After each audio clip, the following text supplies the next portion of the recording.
సంజు శాంసన్ ఎంతో ప్రతిభ ఉన్నప్పటికీ టీమిండియాలో ఇప్పటిదాకా సుస్థిర స్థానం సంపాదించలేకపోయిన వికెట్ కీపర్ బ్యాటర్ సంజు. భారత జట్టులో అతడికి సరిపడా అవకాశాలు ఇవ్వాలనేదే చర్చ ఎప్పుడూ ఉండేదే. అయితే ఐపీఎల్లో సంజు ప్రతిసారి మెరుపులు మెరిపిస్తూ ఉంటాడు. కానీ ఈ సీజన్లో అతడి మెరుపులు కరువయ్యాయి. సంజు మ్యాచ్ ఆడడమే గగనంగా మారింది. ఓవైపు గాయాలతో సతమతమవుతూ మరోవైపు రాజస్థాన్ రాయల్స్లో ఇమడలేక అతడు ఆ జట్టు నుంచి దూరం జరగడానికి ప్రయత్నిస్తున్నాడనే ప్రచారం జరుగుతోంది.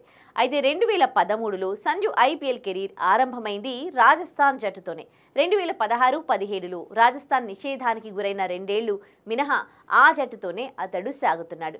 2021లో అతడు రాయల్స్ కెప్టెన్ అయ్యాడు. అతడి నాయకత్వంలో జట్టు ప్రదర్శన మెరుగుపడింది. సంజు కూడా నిలకడగానే రాణిస్తున్నాడు. కానీ ఈ సీజన్లో మాత్రం రాజస్థాన్ ప్రదర్శన దెబ్బతింది.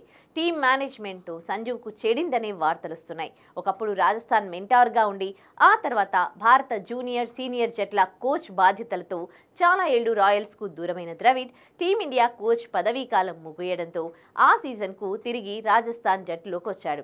కోచ్ అయ్యాడు. ఇక ద్రవిడ్తో ఎందుకు సంజుకు పొసగట్లేదని గుసగుసలు వినిపిస్తున్నాయి.